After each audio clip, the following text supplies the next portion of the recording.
Bienvenidos, bienvenidas hermanos, hermanas.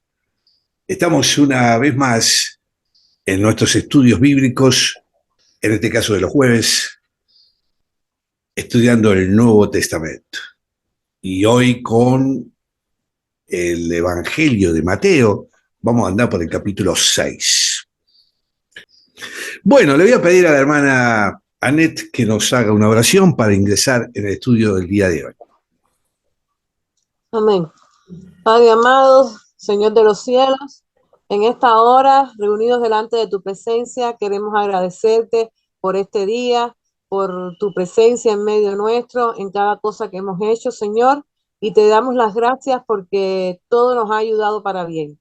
Así también en esta hora te pido y te doy las gracias, Señor, por este tiempo que hemos apartado para ti, al cual hemos llegado para escudriñar tus escrituras, para tener más conocimiento, más sabiduría, Señor, y que nuestra vida esté más cerca de ti, más entretejida contigo, Señor, a través de tu santísima palabra. En el nombre poderoso de Jesús, Señor, en esta hora nos disponemos a estudiar, Señor amado, este capítulo de Mateo. Te pido que seas con el pastor Mario, poniendo en él palabras de sabiduría, que sean guiadas por tu Santísimo Espíritu y que pongas en nosotros, Señor, un corazón dispuesto para recibir de tus enseñanzas, Señor, y que se queden allí arraigadas en nuestros corazones, Señor. En el nombre poderoso de Jesús, todo lo ponemos delante de tu presencia, dándote honra, gloria y alabanza por los siglos de los siglos. Amén, amén y amén. Amén. Bueno, muy bien. Vamos a comenzar entonces con el capítulo 6. Este capítulo 6 trata sobre lo que podríamos definir como la parte exterior de la religión.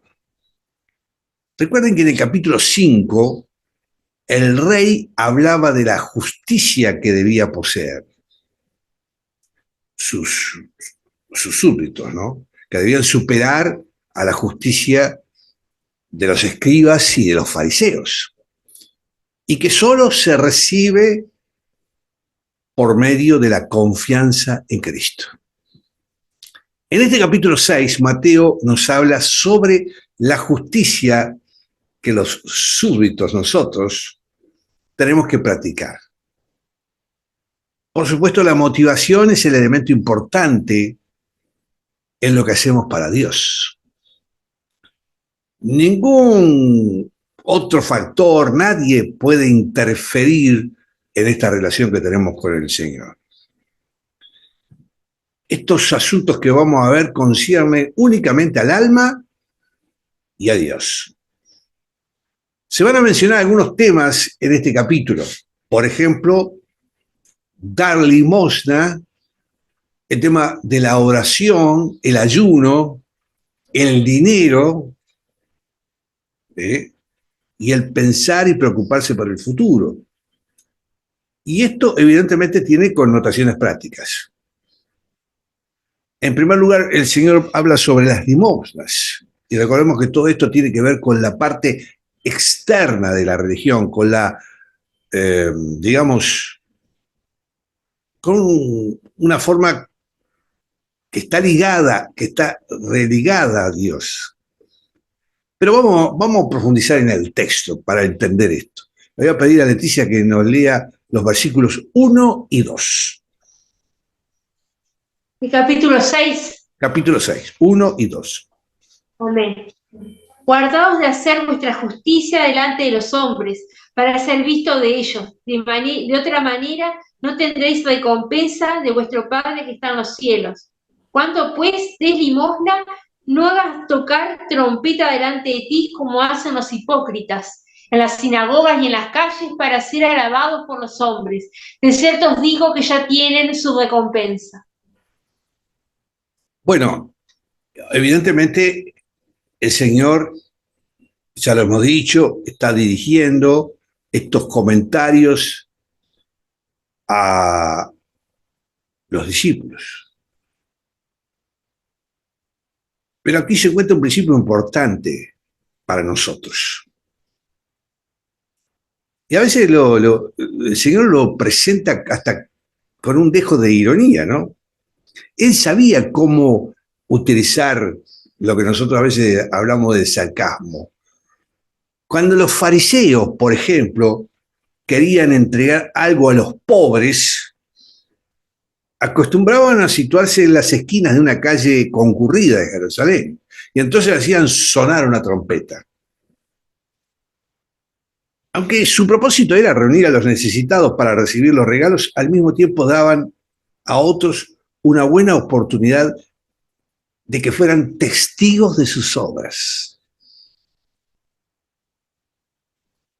¿Qué les parece, hermanas y hermanos que nos están escuchando? En nuestro tiempo no hay algo parecido con algunos, entre comillas, se denominan, entre comillas, ellos, cristianos. Nuestro Señor dijo que cuando los fariseos oraban de esta manera, ya tenían su recompensa. ¿Y cuál era esta? Bueno, pensemos en que ellos, en lo que ellos buscaban realmente. Jesús dijo que ellos lo hacían para recibir los honores de los demás. Al sonar la trompeta, todos acudían a presenciar su generosidad y precisamente esta era la recompensa que buscaban. Sus limosnas no eran un asunto privado entre ellos y Dios. Entonces, cuando nosotros en cierta manera tenemos que efectuar algo, dar algo a otros, el tema tiene que estar centralizado entre nosotros y Dios. En el mismo momento en que hay un implicado, que es el que va a recibir, digamos, no se nos va a reconocer ningún mérito en los cielos si no hacemos esto de esta manera, si lo hacemos para mostrarnos, si lo hacemos para que nos vean, porque no significa nada para Dios esa actitud. Entonces hay que tener cuidado en estas cosas. Y ya lo veremos ahora en el desarrollo de los próximos versículos, cómo lo especifica el Señor. Vamos a leer, Anette, los versículos 3 y 4. Amén.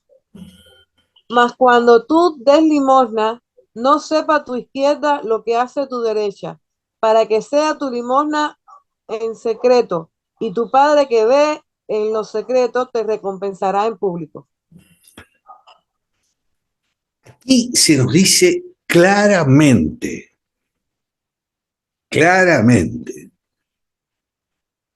que el acto ha de ser tan secreto que la persona prácticamente olvide lo que ha dado. De esta forma, muestra su justicia ante Dios y no ante los hombres, por lo cual el Señor la va a recompensar en público. En el párrafo siguiente se nos habla sobre las señales de la oración genuina. Atento a este versículo. Este es un versículo muy importante. Vamos a leerlo, le voy a pedir a Pamela que lo lea. Versículo 5. Amén. Y cuando oréis, no seáis como los hipócritas, que gustan de orar en pie en las sinagogas y en los ángulos de las plazas, para ser vistos de los hombres. En verdad os digo que ya recibieron su recompensa. Acá el Señor utiliza ese lenguaje fuerte, ¿no? Porque estos oraban para ser vistos por los demás y lo conseguían. Pero sus oraciones no llegaban más allá del lugar donde estaban. Piensen ustedes, hermanos y hermanas, cuánto hay también en nuestro tiempo de aquellos que con las oraciones quieren trascender como si estuvieran en un teatro. A veces gritan, teatralizan cuando hacen una oración. Y cuanto más fuerte, mayor. En fin, es clarísimo el mensaje de nuestro Señor. Y le voy a pedir a Leticia el versículo 6. Aquí la explicación de nuestro Señor Jesucristo. Mas tú cuando ores, entra a tu aposento y cerrada la puerta, ora a tu Padre que está en lo secreto. Y tu Padre que ve en lo secreto te recompensará en público. El concepto aquí es de una, yo diría, claridad total. Allí el Señor usó el término Padre. Él estaba hablando sobre los ciudadanos que integramos su pueblo, el reino. Pero en la actualidad, participar del reino, cómo convertirnos, cómo ser hijos de Dios. Bueno, tendríamos que remitirnos al Evangelio de Juan, que nos da una respuesta muy clara. Pero a todos los que le recibieron les dio el derecho de llegar a ser hijos de Dios, es decir, a los que creen en su nombre. ¿Nos entendemos? Hijos de Dios no son todos los seres. Hay congregaciones, bueno, ni que hablar de la Iglesia Católica, que creen que todos los ciudadanos del mundo son hijos de Dios. Pero el Evangelio de Juan lo especifica. Todos los que le recibieron les dio el derecho de llegar a ser hijos de Dios. Es decir, a los que creen en su nombre. El mundo, en su mayoría, no cree. Por lo tanto, no son hijos de Dios. Son criaturas de Dios, pero no hijos de Dios. Recuerden que el Señor le dijo a Nicodemo, tienes que nacer de nuevo. Hasta ese mismo instante no puedes llamar a Dios tu Padre. En el Antiguo Testamento no se encuentra la palabra Padre utilizada para la relación del hombre con Dios. La nación de Israel en conjunto fue llamada por Dios Israel, mi hijo, pero ningún individuo fue así llamado. Y en este pasaje el Señor estaba hablando de una nueva relación. En cuanto al tema de la oración, se nos dice aquí que debe ser secreta y sincera.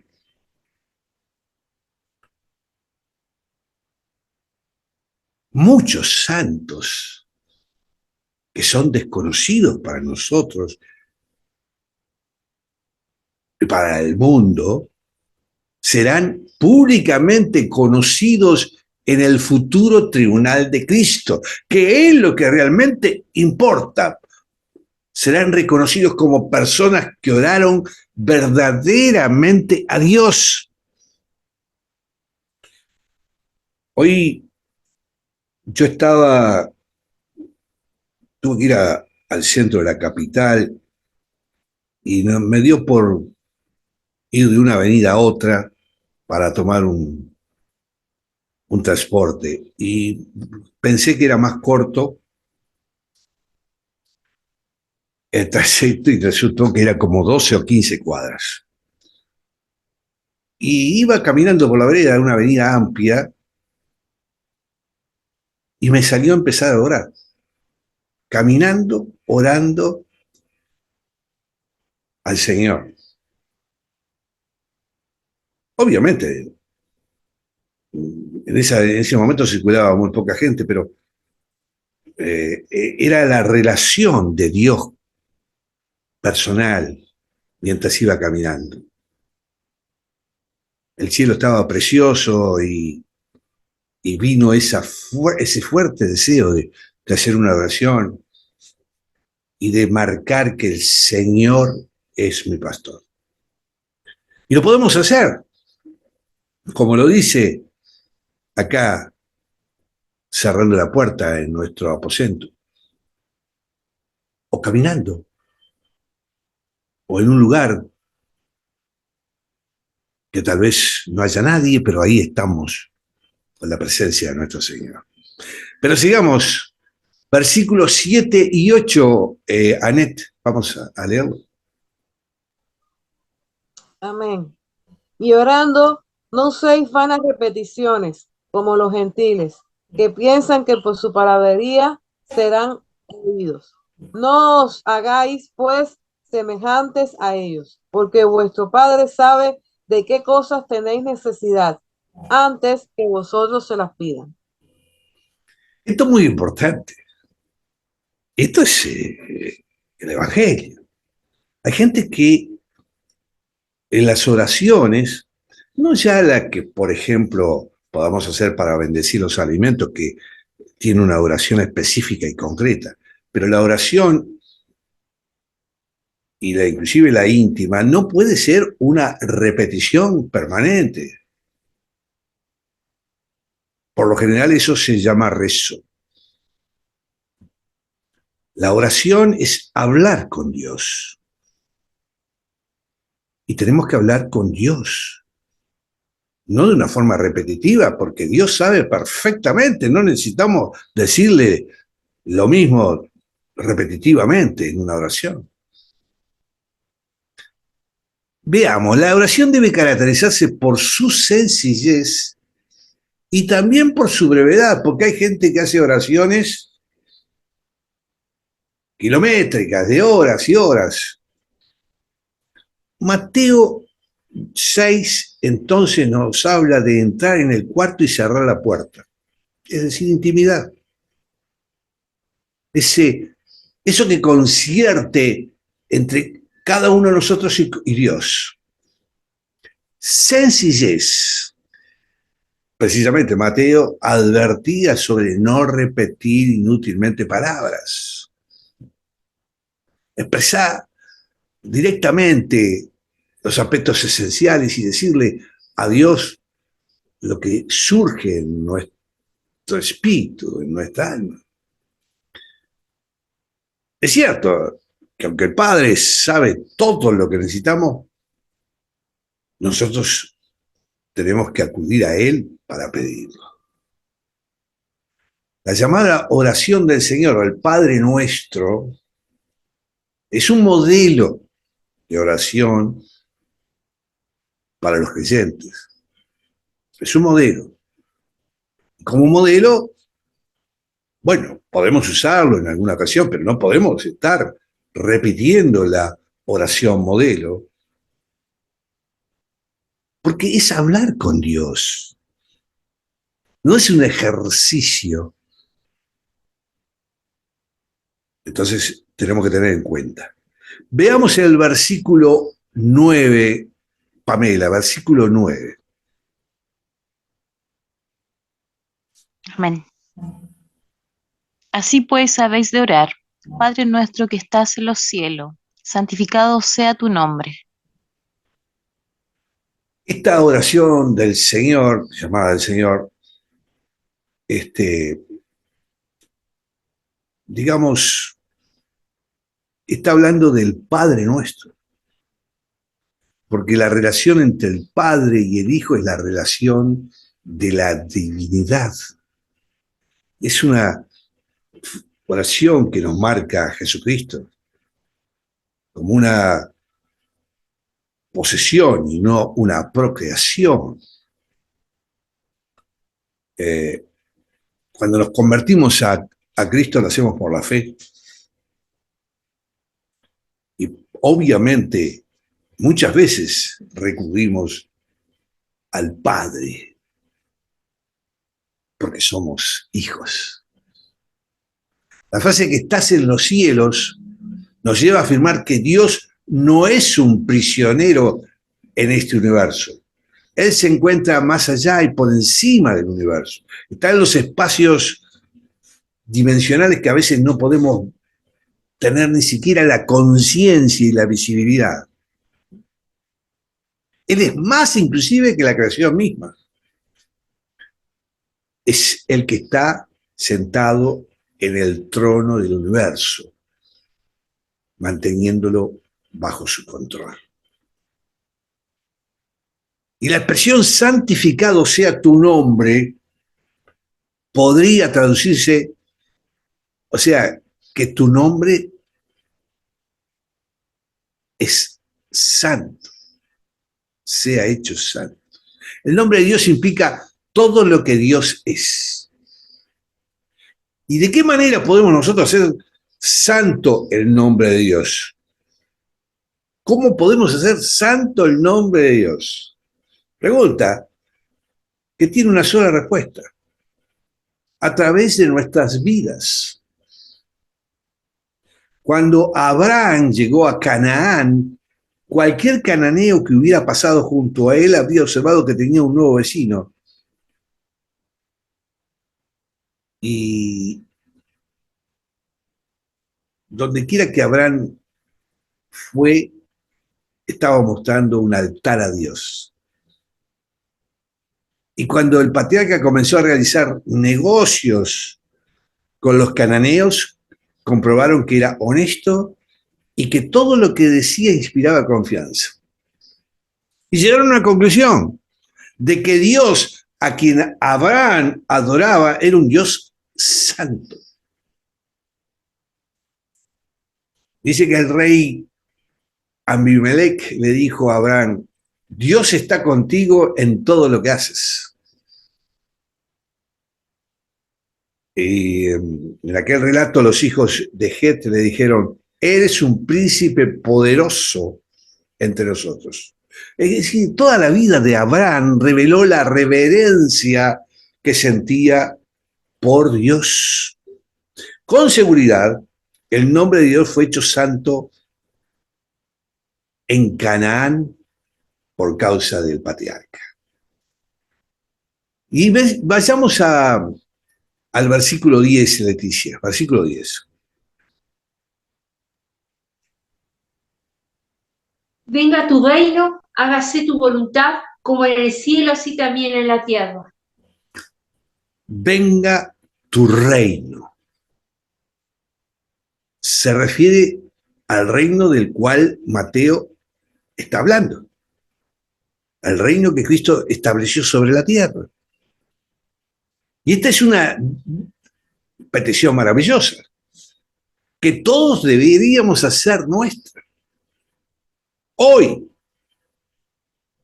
somos súbditos de ese reino. Lo recibimos aquí en la tierra. Obviamente, como en el cielo. Versículo 11, Anet. El pan nuestro de cada día, dánoslo hoy. Esta adoración es un modelo, lo hemos repetido, para nuestras propias oraciones. Veamos que esta petición maravillosa, tan sencilla, y sin embargo es un pedido que debiera surgir de nuestros corazones con entusiasmo. Tiene que ver con nuestra absoluta dependencia de Dios. Habla de las necesidades físicas de nuestro cuerpo, que Él suple cada día. Nos recuerda que el pueblo de Israel, en aquel momento, allá en el desierto, recogía diariamente el maná para ese mismo día y no guardaba provisión para el día siguiente. Esta oración que consideramos asegura el pan para cada día, nos muestra que el ser humano debe vivir en el día y que incluso sus necesidades corporales básicas tienen que tener conciencia que van y vienen y van a seguir viniendo porque provienen de Dios, exclusivamente de Dios. Y Pamela, vamos al versículo 12 ahora. Y perdónanos nuestras deudas, así como nosotros perdonamos a nuestros deudores. Esta petición parece que fuera de carácter legalista y no referida a la gracia. Pero yo doy gracias a Dios porque en realidad, en otro versículo de las Escrituras, en la carta de Pablo a Efesios, dijo en el capítulo 4, sed más bien amables unos con otros, misericordiosos, perdonándonos unos a otros, así como también os perdonó en Cristo. En la actualidad Dios nos está perdonando en base a lo que Cristo ha hecho por nosotros, no en base a que nosotros perdonemos a otros. Ya lo explicamos anteriormente. No es que nosotros perdonamos y tenemos que ser perdonados. No, no es así. Todo se basa a lo que Cristo ha hecho por nosotros. Y en cuanto a nosotros, el asunto de nuestra salvación proviene de Cristo. La redención de Dios se ve en su totalidad cuando Dios nos perdona. Cuando aquí dice, perdónanos como nosotros hemos perdonado, no se refiere a nuestra salvación. Está hablando a aquellos que ya son salvos, que ya tienen en sí mismo la naturaleza de Dios. Él no espera que nosotros perdonemos para personarnos después con Él. Esto no es un método de resolver la cuestión del pecado. Dios envió a su Hijo a morir y partiendo de esa base, Dios nos perdona. Ahí está la gracia. Vamos al versículo 13, Aneta. Y no nos metas en tentación, mas líbranos del mal, porque tuyo es el reino y el poder y la gloria por todos los siglos. Amén. En la expresión no nos metas en tentación, ese término meter nos puede dar una impresión, yo que sé, equivocada, porque el apóstol Santiago dijo que Dios no tienta a nadie. Esto es cierto. Otras versiones traducen la misma palabra como prueba.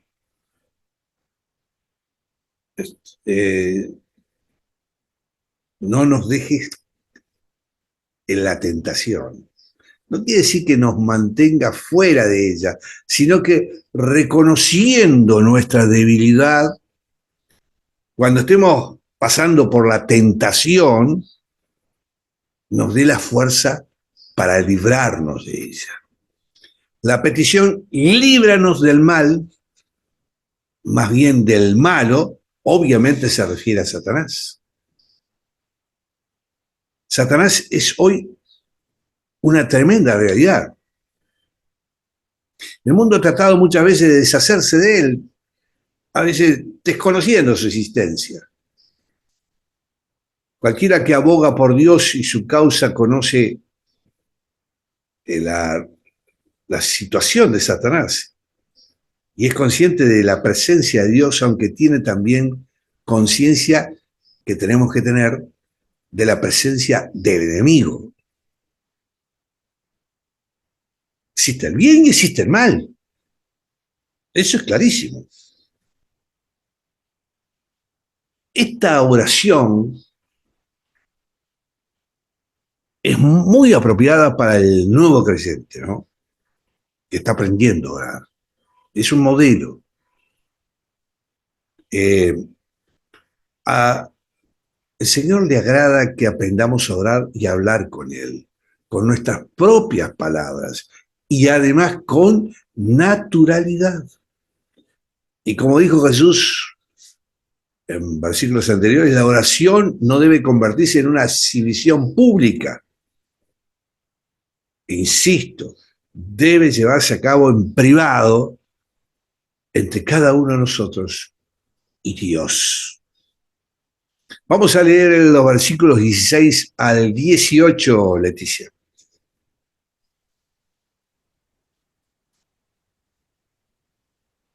Cuando ayunéis, no seáis austeros como los hipócritas, porque ellos demudan sus rostros para mostrar a los hombres que ayunan.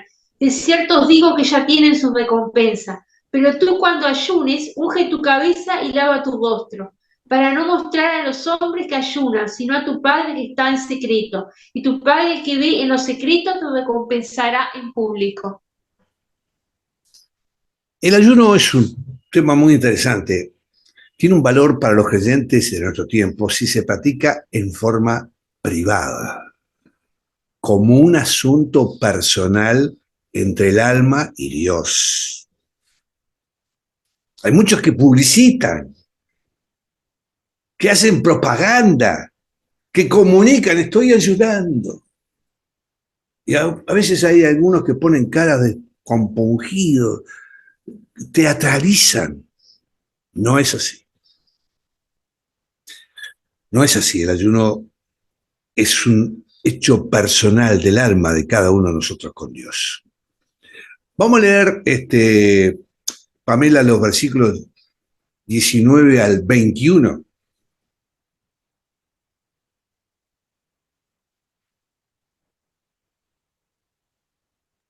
Amén. No alleguéis tesoros en la tierra, donde la polilla y el orión los corroen, y donde los ladrones horadan y roban. Atesorad tesoros en el cielo, donde ni la polilla ni el orín los corroen, donde los ladrones no orarán ni roban. Donde está tu tesoro, allí está tu corazón. Algunos piensan que hablar de dinero es un asunto puramente material. Sin embargo, el Señor habló sobre acumular tesoros en el cielo. Cuando se utiliza el dinero para la propagación del Evangelio, para que la palabra de Dios esté al alcance de todos, es como si ese dinero se convierte en moneda que a veces no se entiende. Pero lo que está hablando de acumular ese tesoro en los cielos, está hablando de otras cosas, de nuestros pensamientos, por ejemplo, que deben estar más orientados hacia la morada de Dios y menos atrapados por el deseo, a veces insaciable, que tienen muchos de obtener riquezas, y convierten en un ídolo al dinero que desplaza a Dios de sus vidas. En fin, este capítulo finaliza con el tema de los bienes materiales y la relación del creyente con ellos. Algo estuvimos analizando en capítulos anteriores. El consejo es que no dediquemos demasiado tiempo a nuestras necesidades materiales. Hay gente que vive su vida porque vive para trabajar. Vive para trabajar, porque quiere conseguir dinero. Pero veamos lo que dice el versículo 26, Anet. Versículo 26. Amén. Mirad las aves del cielo, que no siembran, ni ciegan, ni recogen en graneros, y vuestro Padre Celestial las alimenta. ¿No valéis vosotros mucho más que ellas? Este ha sido uno de los versículos que más me ha gustado siempre, porque es de una simplicidad maravillosa, pero de una magnitud concreta y específica. Las aves, nosotros acá tenemos en nuestro hogar, estamos rodeados, estamos en el balneario de los pájaros, acá donde vivimos, Marindia, y hay cantidad de aves de todas las especies, y muchas vienen a acercarse acá, y nosotros a veces le tiramos alguna amiguita y prácticamente son como animalitos domésticos. Ellos no tienen graneros ni nada por el estilo. Nosotros actuamos de otra manera. Las aves confían en el cuidado de Dios y nosotros también tendríamos que hacer de esa manera. Esto no significa que no debamos ejercer nuestro criterio porque Dios nos ha creado con esa capacidad. Lo importante es que no nos pasemos la vida sintiendo esa necesidad permanente por los bienes materiales, que se van convirtiendo en una carga pesada y que nos desvían de lo verdaderamente espiritual. Los versículos 28 y 29 también añaden otro motivo de gran interés. Le voy a pedir a Leticia 28 y 29. Y por el vestido, ¿por qué os afanáis? Considerad los lirios del campo como crecen, no trabajan ni hilan. Pero os digo que ni aun Salomón con toda su gloria se vistió así como uno de ellos. Vamos a entender. Acá no se trata de ser descuidados en este aspecto, porque evidentemente tampoco eso honra a Dios. Nuestro Señor llamó nuestra atención sobre la belleza de las flores. Y obviamente hay gente que se preocupa más en su vestimenta, en su aspecto de presencia. Pero veamos ahora, vamos a leer los versículos 30, 33 y 34, con los que finaliza este capítulo, que culmina con una meta que nos ofrece una auténtica calidad de vida. Y este es el centro. Por eso estos pasajes son maravillosos. Son la palabra de nuestro Señor Jesucristo. Le voy a pedir a Anet entonces los versículos 30, 33 y 34. Y si la hierba del campo, que hoy es y mañana se echa en el horno, Dios la viste así, ¿no hará mucho más mucho más a vosotros, hombres de poca fe? Porque los gentiles buscan todas estas cosas, pero vuestro Padre Celestial sabe que tenéis necesidad de todas estas cosas. Mas buscad primeramente el reino de Dios y su justicia, y todas estas cosas os serán añadidas. Así que no os afanéis por el día de mañana, porque el día de mañana traerá su afán. Basta cada día su propio mal. Maravilloso, ¿verdad? El Señor nos advierte sobre el peligro de dejarnos dominar por la ansiedad, para que los bienes materiales no constituyan la meta de nuestra vida. Hay gente que solamente en su mente tiene lo económico como meta fundamental.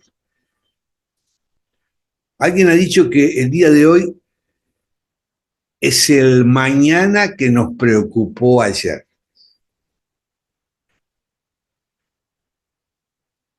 El Señor cuida nuestro sustento. Y la belleza de la naturaleza y de los seres creados. Y también, obviamente, cuida a nosotros. Lo realmente importante es poner a Dios como prioridad, es decir, permitir que Él ocupe el primer lugar en nuestras vidas. Cuando nosotros adoptamos ese criterio, Dios por encima de todas las cosas. No tenemos que tener ansiedad ni temor. No tenemos que tener, obviamente, eso que le pasa a muchos, que es, a veces se dice, tiene falta de espíritu. Porque ¿dónde centralizamos lo nuestro? En lo económico. Y entonces, como dice algún refrán popular, la plata viene y va. Y lo único que nosotros tenemos que hacer es acumular nuestros tesoros, que no son el dinero, sino los verdaderos tesoros que Dios nos ha dado, acumularlos, porque van a estar en un lugar donde nunca van a ser corrompidos. Aquí corremos el riesgo de que esos tesoros que tenemos puedan corrompirse. ¿Cuánta sabiduría da nuestro Señor Jesucristo en todos estos versículos?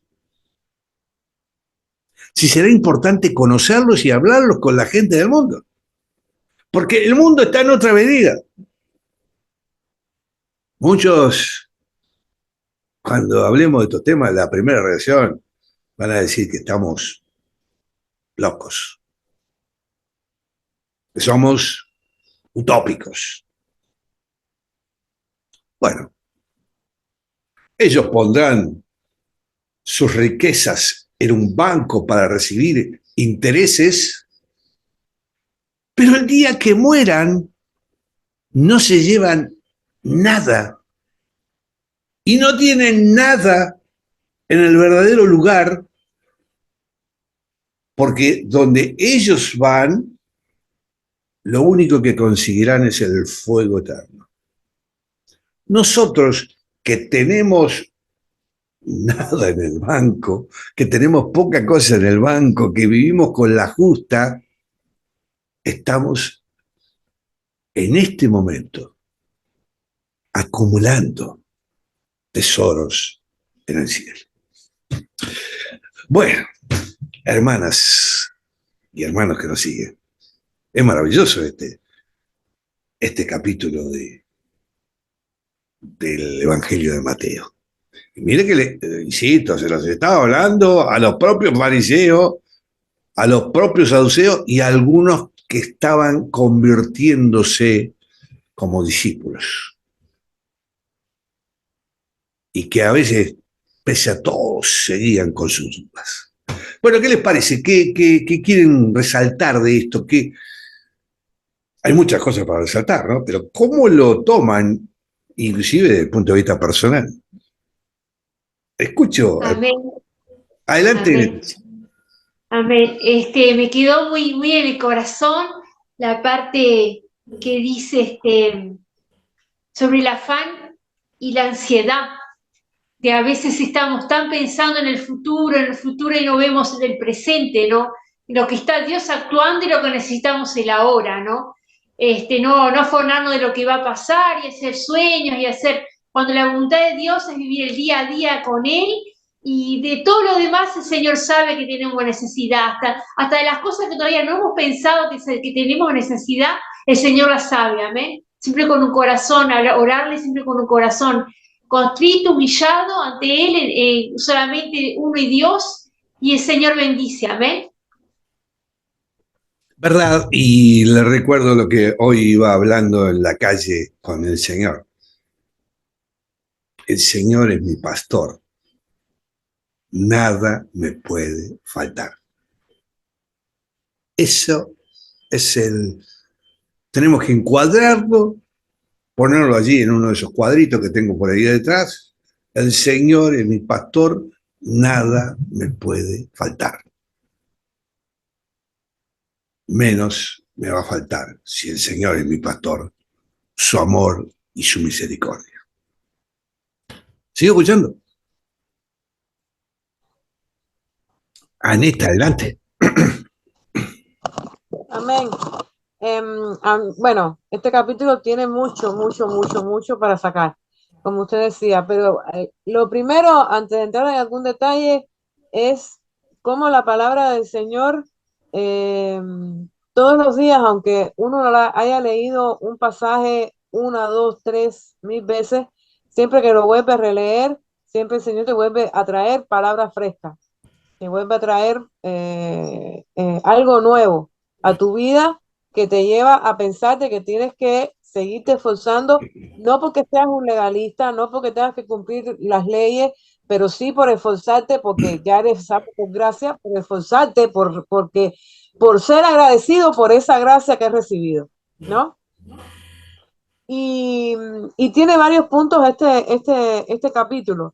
Uno está que nosotros a veces en el versículo 14 y 15 que dice, porque si perdonáis a los hombres sus ofensas, os perdonará también a vosotros vuestro Padre Celestial. Mas si no perdonáis a los hombres sus ofensas, tampoco vuestro Padre os perdonará vuestras ofensas. Y no hablo ya ni siquiera en sentido del mundo que está, ya sabemos que está corrompido, que está perdido, que no, ojo por ojo, es diente por diente, es si me la haces, me la paga. Que ya se ha olvidado del perdón, que se ha olvidado del amor, que ha entrado en un estado de egoísmo de tal manera de que ya no sé, es como que ya Dios los envió o los mandó a una mente ya corrompida, deprobada, sellada por el pecado, sellada, y ya no hay otra manifestación, a no ser que sea el mismo Dios que les abra que les rompa el velo. Pero yo hablo también, me refiero en este momento a los mismos cristianos, que pensamos que porque somos cristianos, a veces decimos, queremos que Dios nos perdone, porque hicimos esto, porque hicimos aquello, porque hicimos lo otro, nos dimos cuenta. Pero a nosotros nos cuesta mucho perdonar. Y la palabra de Dios en estos dos versículos nos está llamando a que vamos a ser perdonados o sea, cometemos un error, Dios nos va a perdonar. Pero nosotros también tenemos que aprender a perdonar los errores de aquellos hermanos que tenemos al lado nuestro. Y hay veces que nosotros, los cristianos, tenemos mucho egoísmo en ese sentido, de que decimos, no, yo no olvido, yo no perdono, yo no esto, yo no aquello. Muy egocentrista cuando sabemos que el ego, el orgullo, nada de eso es sinónimo de la palabra Dios, ¿no? Y lo otro que quería hablar para no seguir teniendo, porque sería mucho, cuando hablamos del ayuno, usted habló en el ayuno en este capítulo, que hay también mucha manera de ver el ayuno como pasar hambre, y que después que termino no como durante 10, 12, 14 horas, 16 horas, 24 horas, no sé, el tiempo que se estipule, y después me siento a la mesa y es como el motivo para sentarme a la mesa y comerme entonces todo lo que no comí, como si 24 horas o 10 horas o 8 horas o 12 horas de ayuno se convirtieran en 4 años que hace que no como. Entonces me siento en la mesa y es come. Yo recuerdo, no voy a decir porque no viene al caso, pero una familia que ayunaba y el día entero, el día anterior traían todo lo que iban a cocinar el día supuesto del ayuno. Y, y la esposa se pasaba todo el día cocinando, todo el día. Estaban en el ayuno, pero ella se pasaba todo el día en la cocina cocinando. Entonces, cuando llegaba la hora de entregar el ayuno, que iban a sentarse a la noche a la cena, la mesa era una mesa como si fuera, como decimos en Cuba, una mesa sueca. No sé si se entenderá el término. Mesa sueca es una mesa donde hay de todo y tú te sirves lo que tú quieres en abundancia hasta que te sacies. Y entonces la mesa que no preparaban en el resto de la semana, el día del ayuno era la mesa que servían, preparaban, y entonces le caía a todo el mundo aquella cantidad de comida como si hiciera 4 años que no comiera. Y para nosotros los cristianos tenemos que tener presente bien cuál es el sentido del ayuno, y número 2, que no es pasar hambre para después sentarme a comérmelo todo como si fuera el último día sobre la tierra, ¿no? Efectivamente. Obviamente que muchos con estos elementos que hemos hablado, la limosna, la oración, el ayuno, hacen religión. O sea, vuelvo a insistir, la parte exterior de la religión. Por eso, a veces existen iglesias, denominadas iglesias, que son instituciones, cada uno con su tradición, pero existe la iglesia de Cristo, que no es una institución, que puede englobar a hijos de Dios de distintas congregaciones, porque es espiritual, es el pueblo de Dios. Bueno, hermanas, yo creo que cada día, como decía Anet, esta oración, por ejemplo, del Padre Nuestro, ¿cuántas veces la hemos pronunciado? Hasta casi se dice de memoria. Pero vieron que nos dio para analizarlo frase por frase, versículo por versículo de esta oración. Y como decía la hermana, vamos descubriendo muchas cosas que antes no las visualizábamos. Eso nos sucede momento tras momento cuando leemos la palabra del Señor, cuando la releemos, cuando la analizamos, cuando escudriñamos, como se dice, porque tiene un dinamismo tan grande. Fíjense en que todo esto está referido a acontecimientos que sucedieron hace más de 2000 años. Sin embargo, hemos visto cómo todo eso que hablaba el Señor a sus discípulos, fundamentalmente que eran casi prácticamente todos hebreos, con el tiempo fue predicado al mundo, primeramente por los apóstoles, que hicieron la predicación, fundando iglesias por toda la Eurasia, y luego llega a nosotros, más de 2000 años posteriormente, y tiene una vigencia tan igual que la de ese momento en que fue pronunciada. Bueno, hasta acá llegamos. Con la bendición vamos a orar a nuestro Señor Jesucristo. Esta oración, obviamente, no es una oración íntima y secreta con nuestro Señor. La oración entre hermanos hacia el Padre también es importante. Obviamente que la relación personal con Dios es lo más maravilloso, pero como pueblo de Dios, como hijos, formamos esa gran familia que está guiada por nuestro Padre. Así que cerremos nuestros ojos agradeciéndole una vez más a nuestro Señor. Corazón se transforma en gozo cada vez que recibimos su palabra.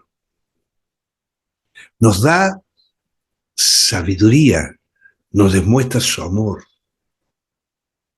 Por eso, Señor, si hay algo que tenemos que pedirte como hijos tuyos, es que día a día crezcamos con sabiduría a través de tu palabra.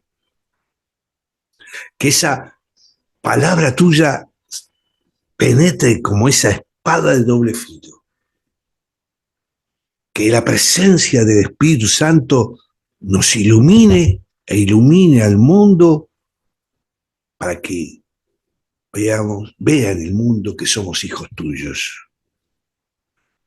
Que podamos ser traductores de tu palabra aquellos que todavía no te han aceptado, que todavía siguen bajo la esclavitud del poderoso del mundo. Danos fuerza, Señor, sabiduría, elementos para poder combatir al enemigo,